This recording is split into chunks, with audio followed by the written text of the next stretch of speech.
surah Ali Imran ini Allah seru orang yang beriman supaya bertakwa.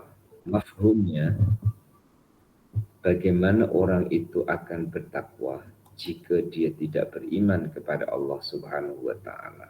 Berarti orang yang bertakwa itu pasti beriman. Orang yang beriman belum tentu bertakwa. Dari ayat ini, seruan Allah ditujukan kepada orang yang beriman, berarti iman dulu. Alhamdulillah, kita beriman kepada Allah dan beriman kepada rukun iman yang keenam. Mulai dari beriman kepada Allah sampai qada dan qadar Allah.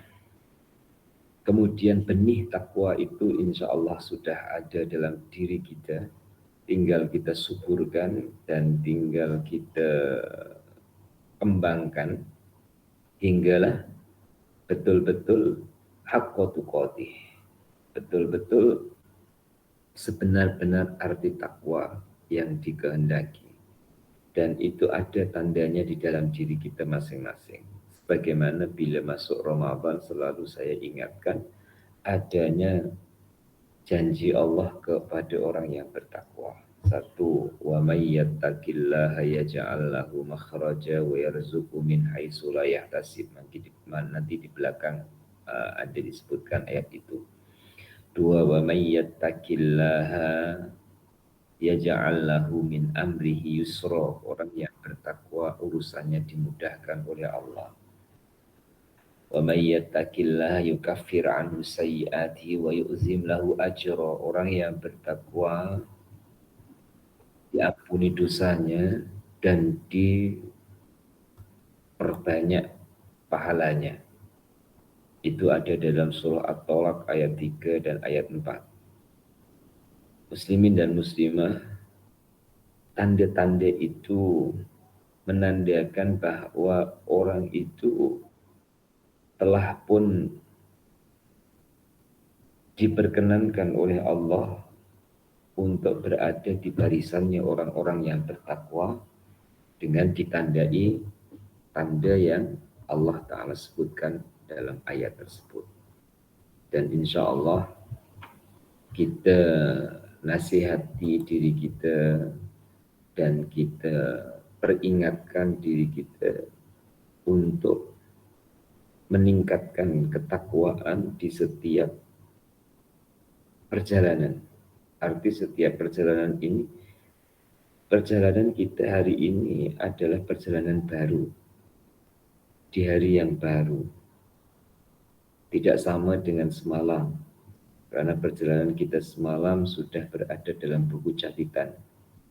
Perjalanan kita hari ini kita nikmati, dan di setiap perjalanan itu kita latih diri kita untuk senantiasa bertakwa kepada Allah Subhanahu wa taala.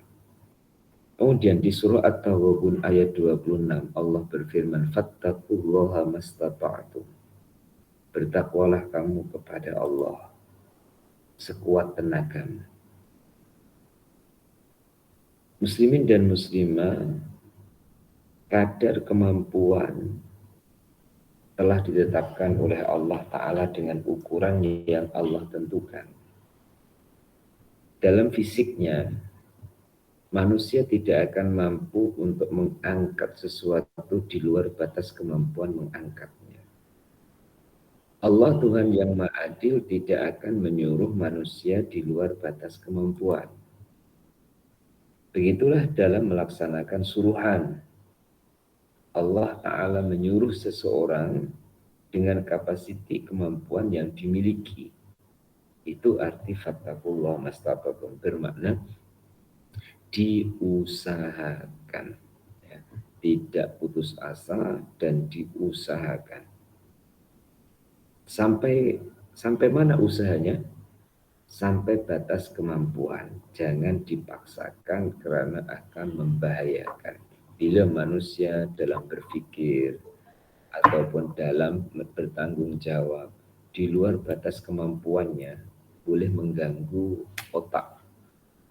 Jika tidak mampu, boleh jadi gila. Maka Allah Subhanahu wa taala ya, tidak memaksakan kepada hamba melainkan dengan sekuat tenaga yang diberikan oleh Allah kepadanya atau yang dimilikinya.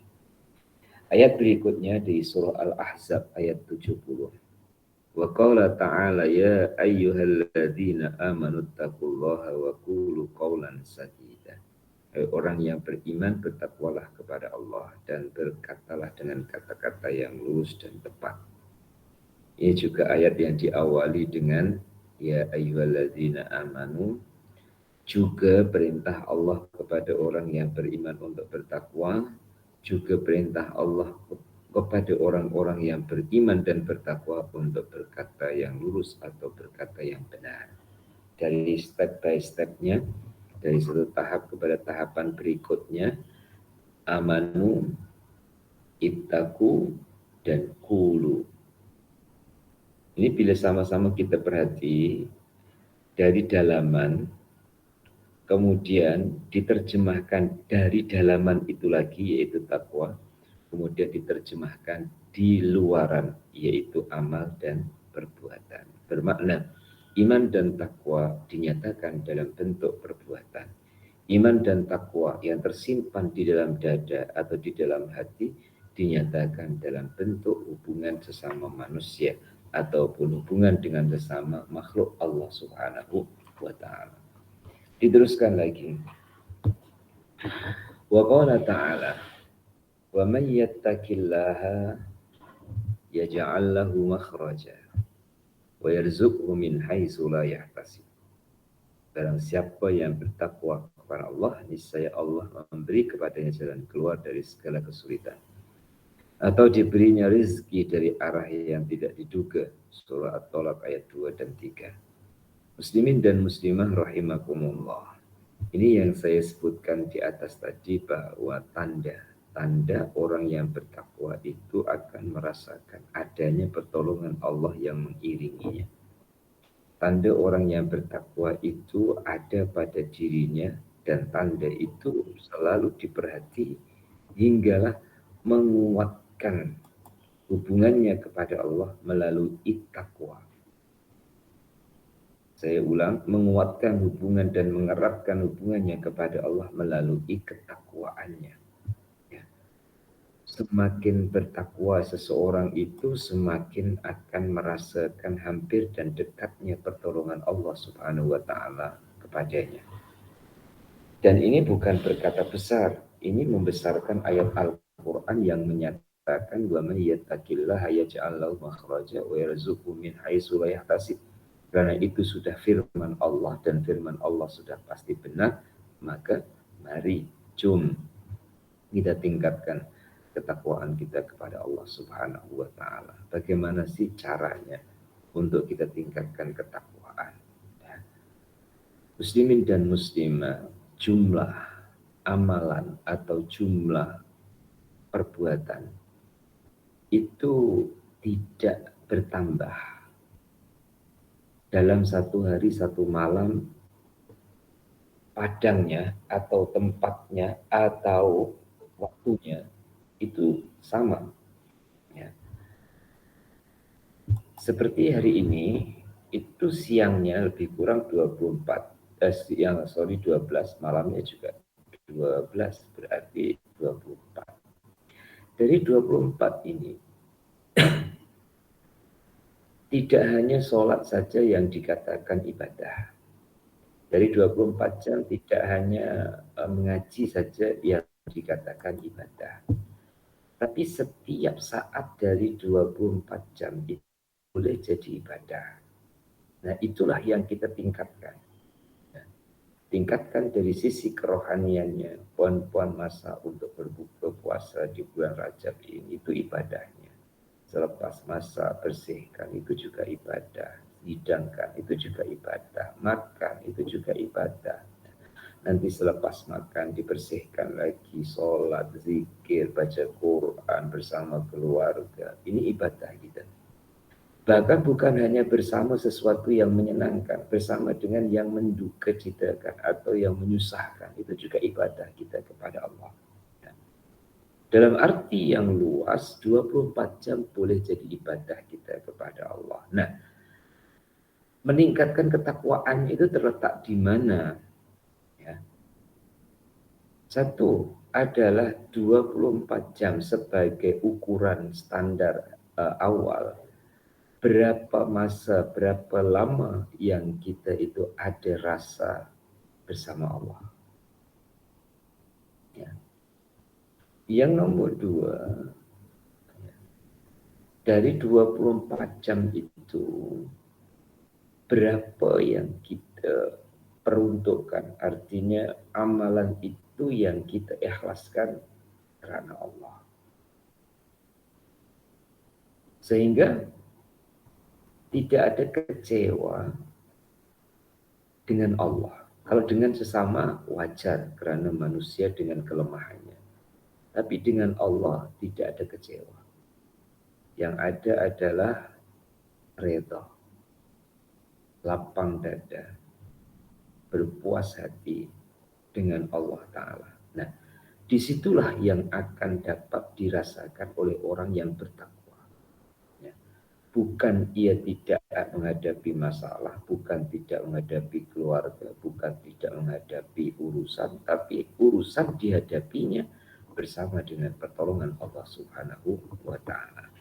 Diteruskan lagi di surah Al-Anfal ayat 29. Wa qala ta'ala in tattaqullaha yaj'al lahu furqana wa yukaffir ankum sayyi'atikum wa yaghfir lakum wallahu dzul fadlil azim.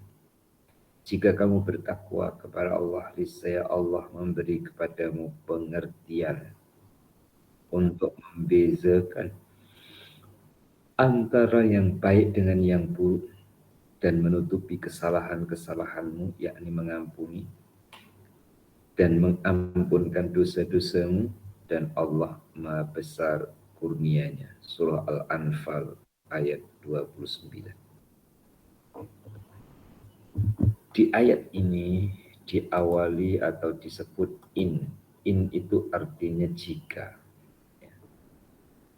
Ada kemungkinan nasihat itu dilakukan, ada kemungkinan nasihat itu diabaikan.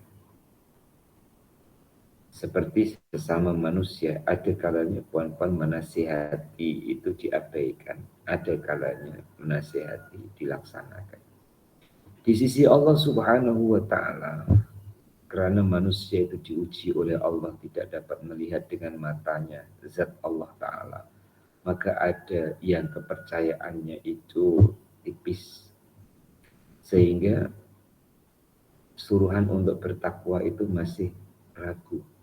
Iyakah kalau aku bertakwa aku boleh jadi kaya umpam. Kalau aku bertakwa urusan aku jadi mudah. Iyakah?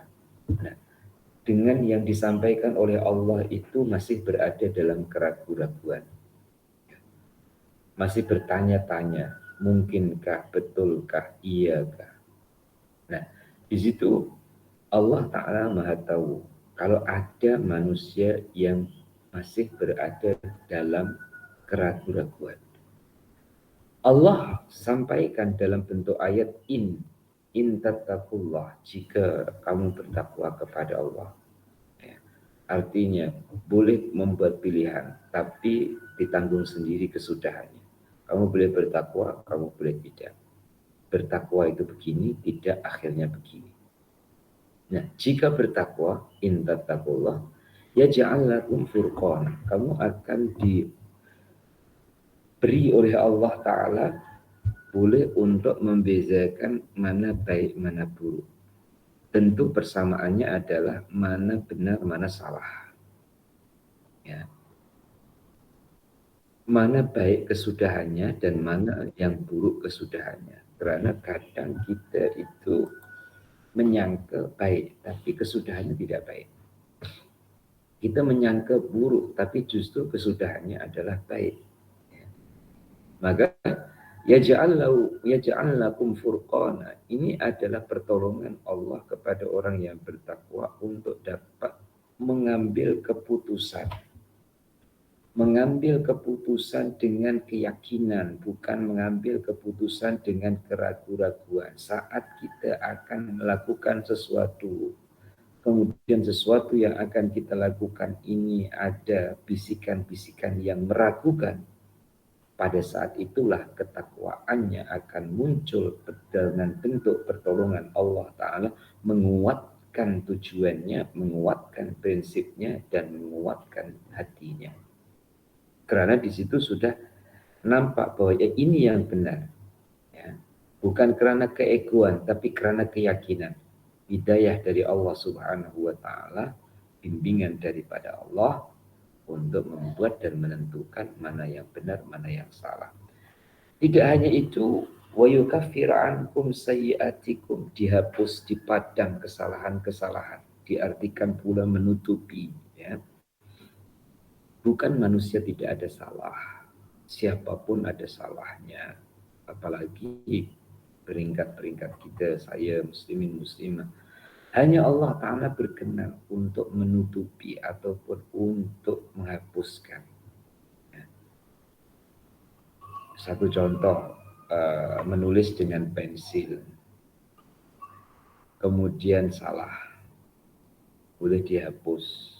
Kemudian menulis lagi, salah lagi, boleh dipadam. Ini yukafir. Kemudian wa yaghfir lakum, Allah mengampuni.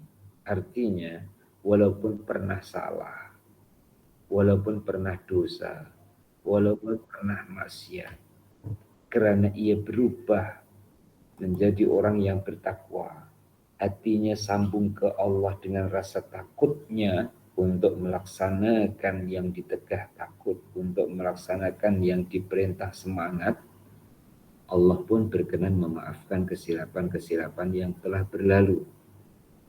Maka untuk mendapatkan keampunan kepada Allah itu tidak hanya satu jalan melalui istighfar, tidak. Dan sebagian ulama ahli hikmah menjelaskan tentang istighfar. Istighfarnya seorang guru adalah mengajar. Istighfarnya seorang ibu adalah menjaga anak-anaknya.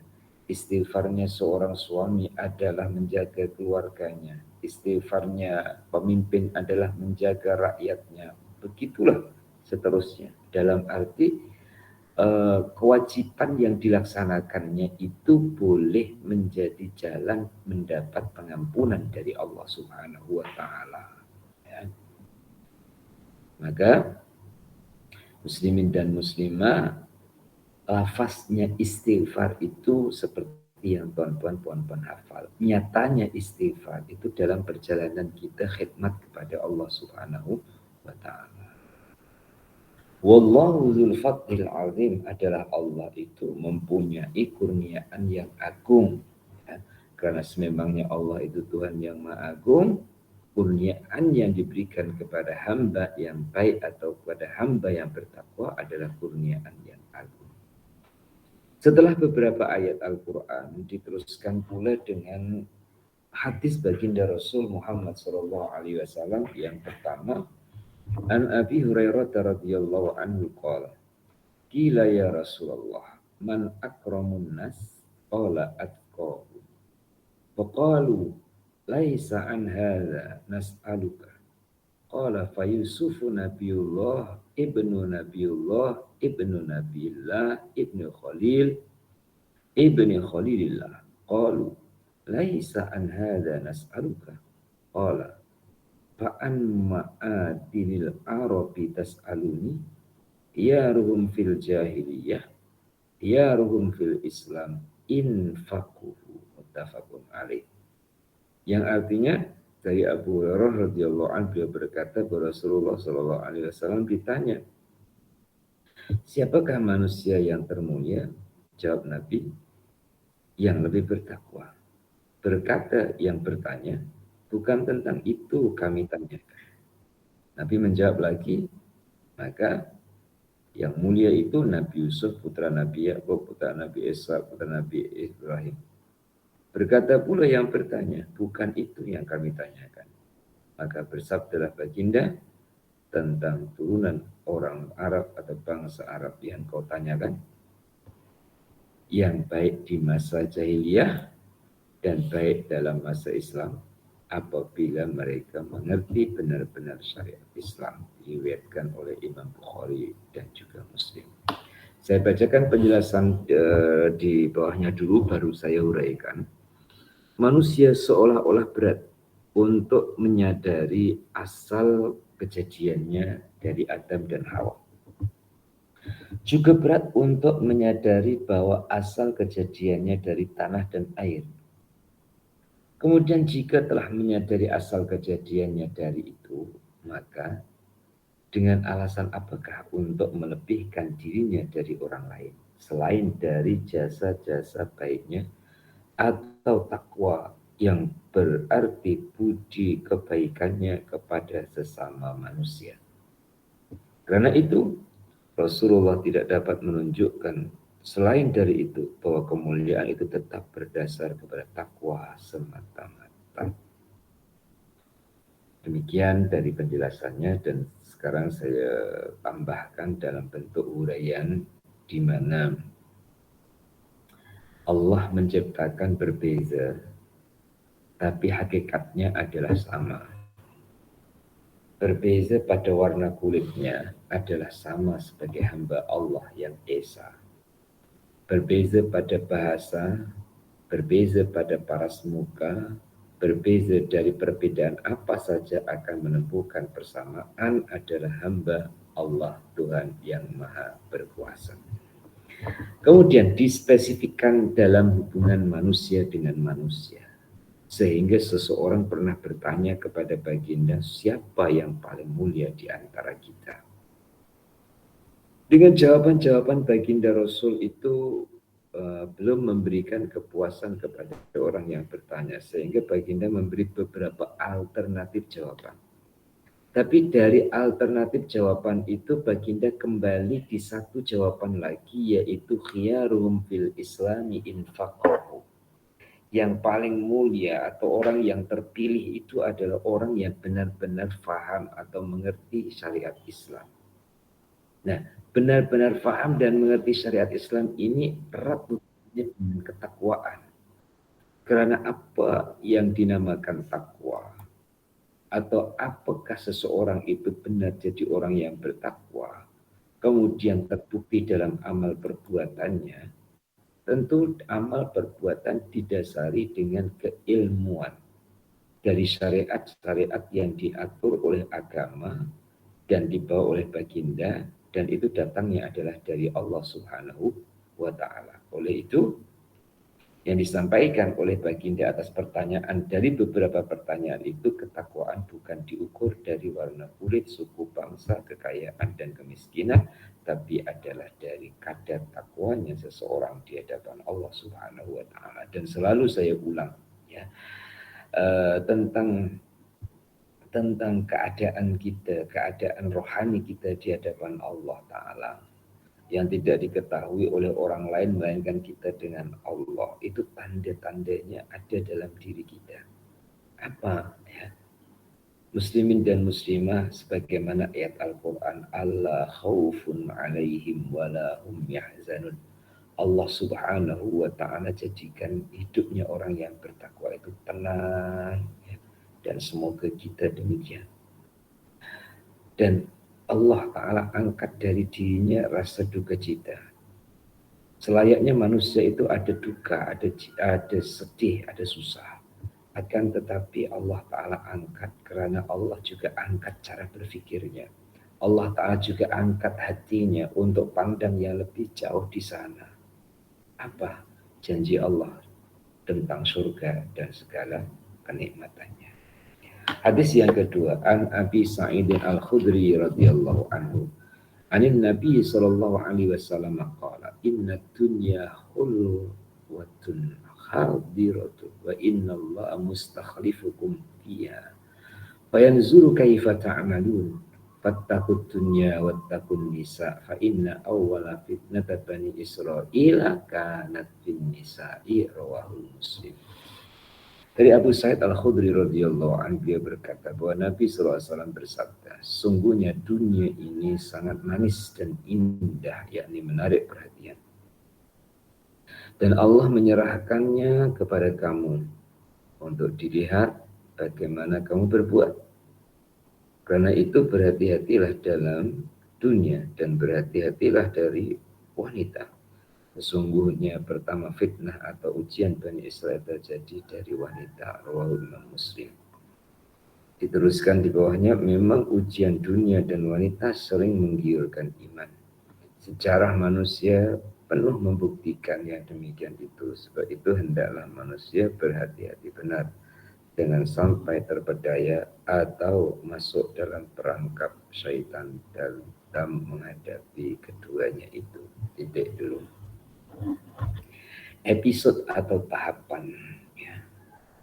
Tahapan di mana Allah Subhanahu wa taala mencipta manusia bukan tiba-tiba besar, tapi dari tahap kecil dulu, dari tahap baby ataupun kanak-kanak, kemudian masuk remaja, masuk dewasa, masuk orang tua dan berikutnya.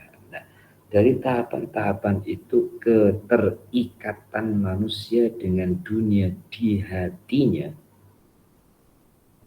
Saya ulang, keterikatan manusia dengan dunia di hatinya itu ada bertambah usianya semakin diikat atau erat, ada yang semakin longgar. Saya contohkan dalam bentuk usia kanak-kanak dan remaja, ya. Kanak-kanak, umpama anak kita ataupun cucu, dengan mainannya itu dipinjam tak boleh, dipegang erat-erat, jangankan dipinjam, dipandang oleh orang lain, itu yang mandang pun dimarahi, ya. Usianya tambah dewasa, mainan yang dia paling suka itu tadi mulai dia tidak suka, maka sudah terbukalah orang lain meminjamnya. Bahkan sudah terbuka untuk diberikan kepada orang lain. Ini menunjukkan bahwa dunia itu semakin longgar, tidak mengikat di hatinya. Tapi malangnya ada yang terbalik. Semakin bertambah usianya, dunia semakin mengikatnya, sehingga semakin bukan berpemurah tapi kedekutnya. Hatinya bukan semakin longgar tapi semakin sempit. Nah, diambil rata-rata seseorang itu semakin bertambah usianya, semakin bertambah besar dugaannya. Bahkan bukan besar saja, semakin sulit ujiannya. Tapi saya mengatakan semakin besar dan semakin sulit itu saya akan tambahkan dengan poin-poin, sesulit apapun yang kita hadapi, Allah sedia membantu, maka tidak jadi sulit, ya. Tanpa bantuan dari Allah Ta'ala, sulitnya tidak akan terbantu dan tertolong. Oke. Nah, saat menghadapi dunia, kulitnya dunia itu indah. Disebut oleh baginda khulwatun hadiratun, manis dan indah kulitnya, nampaknya. Dan memang akan jadi indah jika dunia di tangan orang yang beriman. Ya, jika dunia berada di tangan orang yang beriman akan jadi indah. Satu contoh, muslimin dan muslimah dunia di tangan orang-orang yang beriman. Ada majelis maksiat, ada majelis taat. Majelis walimah, majelis pernikahan Islami, dengan majelis yang bukan Islami, bukan syar'i. Ini sama-sama ada makan, minum, hiburan, ya. Sama-sama bergembira, tapi berbeza. Perbezaannya adalah bukan dari nampaknya, tapi dari nyata yang dirasakan di hatinya. Karena apa yang dia lakukan, kegembiraan yang dia rasakan tidak putus hubungan dengan Allah Subhanahu wa taala dalam membuktikan syukurnya kepada Allah. Makannya, minumnya, pakaiannya, bahkan hiasannya, hiburannya, semua disambungkan ke Allah. Itu benar-benar manisnya dunia dari isinya, bukan manis dari kulitnya. Kalau manis dari kulitnya, manusia boleh terpedaya. Dan kulit yang manisnya dunia itu ada pada perempuan. Maka disebut oleh baginda, perempuan itu perhiasannya dunia. Ya. Dan orang terdahulu diuji fitnah yang awal atau yang besar adalah awal fitnah di Bani Israel kanat fin nisa, adalah dari wanita. Hadis yang ketiga, an Ibnu Mas'ud radhiyallahu anhu anna Nabiy sallallahu alaihi wasallam kana yaqul Allahumma inni as'aluka al-huda wa tuqa wal afafa wal ghina. Dari Abdullah bin Mas'ud beliau berkata, biasanya Nabi SAW berdoa, Allahumma inni as'alukal huda. Ya Allah, aku mohon kepadamu hidayah. Wattuqa, takwa. Wal afafa, kesopanan. Wal ghina, dan kekayaan. Ada 4 dalam doa ini. Al-huda, at-tuqa, al-afafa, al-ghina. Baginda memohon ke Allah, minta petunjuk. Kemudian minta ke Allah, takwa. Kemudian minta kepada Allah akhlak yang mulia ataupun kesopanan, dan minta pada Allah Ta'ala kekayaan. Sebagian besar dari jamaah ini pasti hafal akan doa ini. Karena dari doa ini hampir itulah yang kita cari. Ya. Orang ingin kaya ada dalam doa ini. Orang ingin jadi baik ada dalam doa ini. Orang ingin jadi bertakwa ada dalam doa ini. Orang yang ingin selalu dapat petunjuk hidayah dari Allah ada dalam doa ini. Allahumma inni as'alukal huda wa tuqa wal afafa wal ghina. Dijelaskan di bawahnya, sesungguhnya doa yang diajarkan oleh Rasulullah SAW demikian singkat, tapi meliputi segala kepentingan hidup. Hidayah meliputi segala jalan ikhtiar sehingga selamat dari kesesatan. Takwa berarti waspada dan hati-hati serta teliti. Kesopanan berarti menjaga kehormatan diri sehingga tidak terjerumus ke dalam lembah kerendahan. Kekayaan meliputi kekayaan hati maupun kekayaan harta. Dan keempat macam permintaan itu semua hajat keperluan manusia tidak dapat ditinggalkan satupun daripadanya. Jadi baginda Rasul berdoa kepada Allah bukan berarti secara baginda Rasul berdoa kepada Allah tak sama seperti kita berdoa di hati kita. Ya. Karena di hati kita atau di hati orang-orang awam, ya, berdoanya adalah minta. Namun orang-orang yang ditingkatkan kedudukannya di sisi Allah Ta'ala, berdoanya adalah pengakuan lemahnya di hadapan Allah Subhanahu wa Ta'ala. Pengakuan daifnya dan rasa perlunya kepada Allah.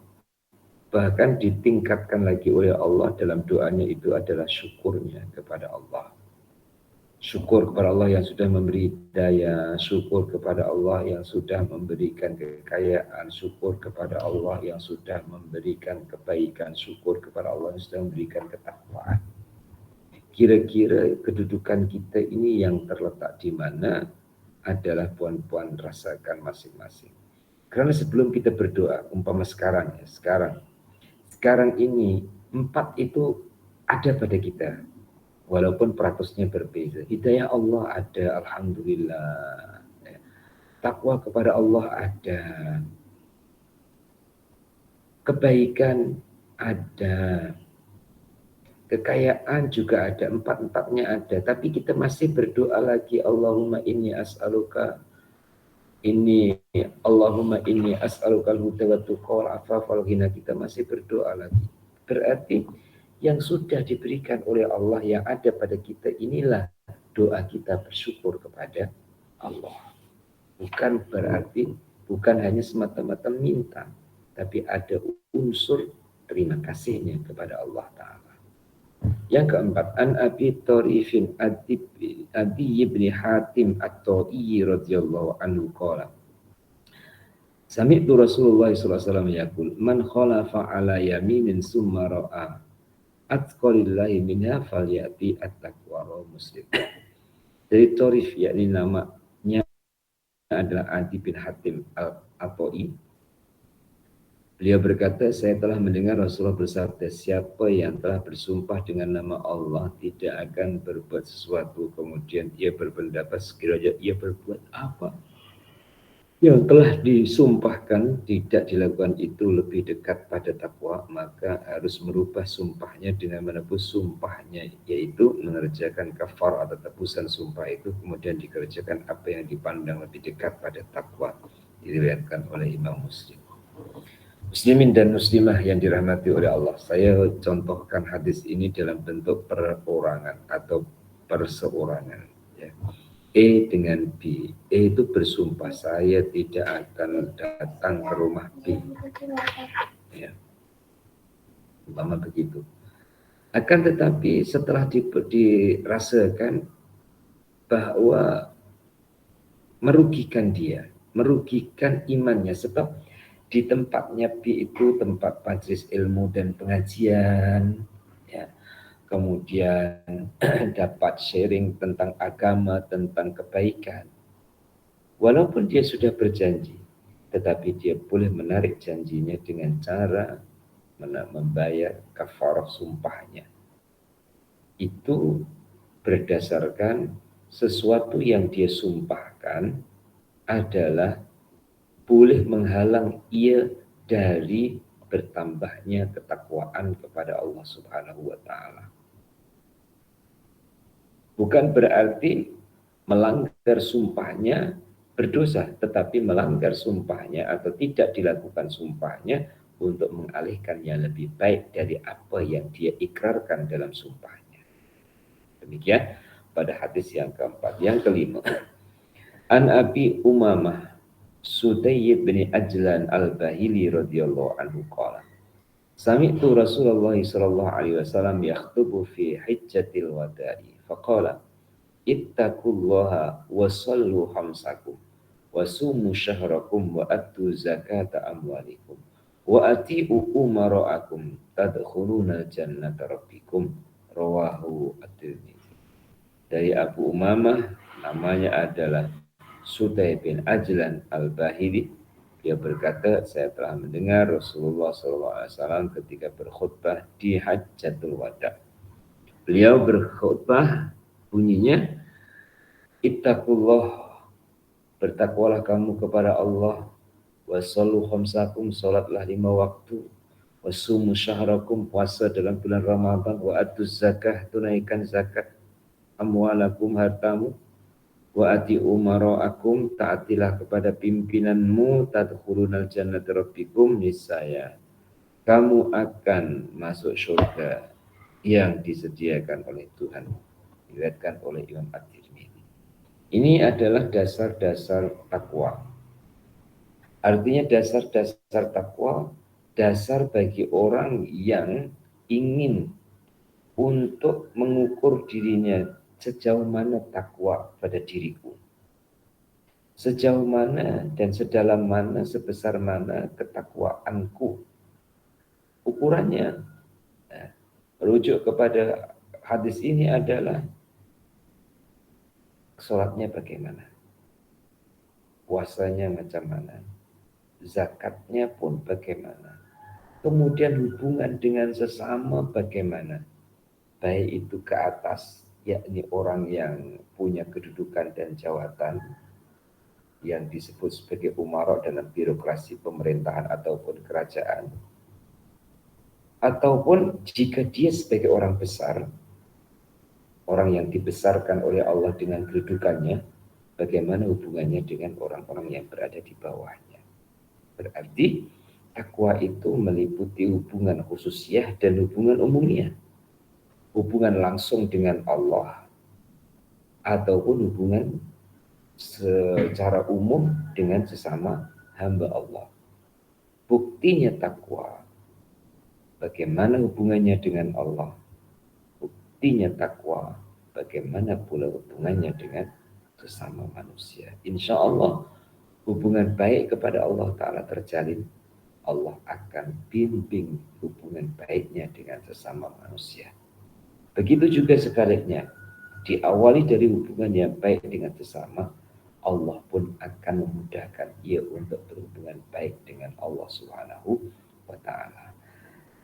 Untuk bab takwa berhenti di muka surat 96 atau di hadis yang kelima. Insya Allah yang akan datang kita akan sambung pada bab yang baru, yakni tentang yakin dan juga tawakal.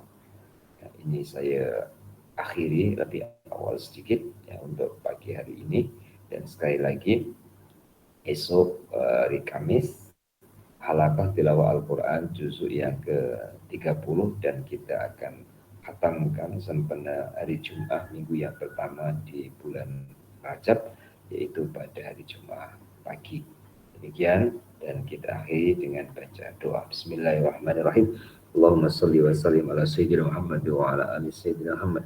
Alhamdulillahirabbil alamin. Allahumma rzuqna ilman nafi'a wa amalan sholihan maqbula wa rizqan halalan thayyiban wasi'an mubaraka. Allahumma hdina binurika ilaika wa akimna bisidqi ubudiyati baina yadayka wa 'allimna min ilmikal mahzun wa sunna bisirrismikal masun. Allahumma ja'alna minal ladzina yastami'una al-qawla fayattabi'una ahsanahu bi rahmatika ya arhamar rahimin. Rabbana atina fid dunya hasanah wa fil akhirati hasanah wa qina adzabannar. Wa sallallahu ala sayyidina Muhammadin wa ala alihi wa sahbihi wa sallam. Alhamdulillahirabbil alamin.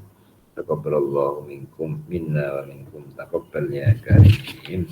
Afadanallahu wa iyyakum ajmain. Assalamualaikum warahmatullahi wabarakatuh.